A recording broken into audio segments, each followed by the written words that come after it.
Walk to Moons, Chapter 38, Spit. At this point in my story, Graham interrupted. Yes, she said. I have been waiting for that kiss for days. I do like a story with some good kisses in it. She is such a gooseberry, Gramp said. We were churning through Montana. I didn't dare check our progress on the map. I didn't want to discover that we wouldn't make it in time. I thought that if I kept talking and praying underneath, and if we kept moving along those mountainous roads, we had a chance. Graham said, but what about Peebee? What about her mother kissing the lunatic? I didn't like that kiss very much. It was the other one I liked, the one with Ben. I found Phoebe at the bus stop sitting on the bench. Where were you? She asked. I did not tell her about seeing Ben or his mother. I wanted to, but I couldn't. I was afraid, Phoebe. I couldn't stay there. And I thought you were the brave one, she said. Oh well, it doesn't matter. Nothing matters. I am sick of it. What happened? Nothing. They sat there on the bench having a gay old time. If I could toss rocks like you can toss rocks, I'd have plunked them both in the back of the head. Did you notice her hair? She's cut it. It's short. And you know what else she did? In the middle of talking, she leaned over and spit on the grass. Spit! It was disgusting. And the lunatic, do you know what he did when she spit? He laughed. And then he leaned over and he spit. Why would they do that? Who knows? I'm sick of it. My mother can stay there for all I care. She doesn't need me. She doesn't need any of us. Phoebe was like that all the way home on the bus. She was in an extensively black mood.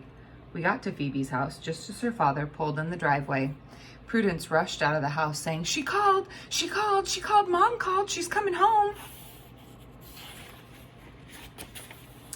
Terrific, Phoebe muttered. What was that, Phoebe? Her father said.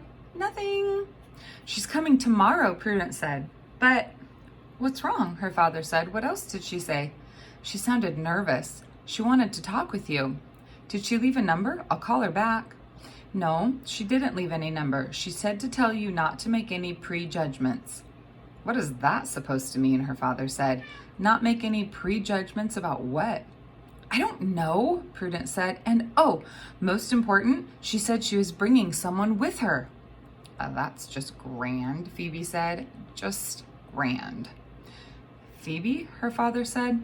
Prudence, did she say who she's bringing? I honestly could not say.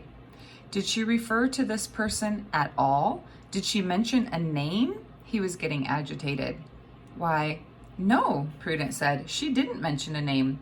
She just said that she was bringing him with her. Him? Oh, Phoebe looked at me. Cripes, she said, and she went into the house, slamming the door behind her. I couldn't believe it. Wasn't she going to tell her father what she had seen? I was bursting at the seams to tell my own father, but when I got home, he and Margaret were sitting on the porch. Margaret said, My brother told me you're in his English class. What a surprise. She must have already told my father this because he didn't look too surprised. He's a terrific teacher. Do you like him? I suppose. I didn't want to talk about it. I wanted Margaret to vanish. I had to wait until she went home to tell my father about Phoebe's mother. And when I did tell him, all he said was, So Mrs. Winterbottom is coming home. That's good.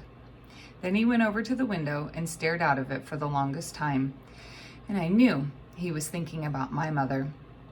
All that night, I thought about Phoebe and Prudence and Mr. Winterbottom. It seemed like their whole world was going to fall apart the next day when Mrs. Winterbottom walked in all cuddly with the lunatic.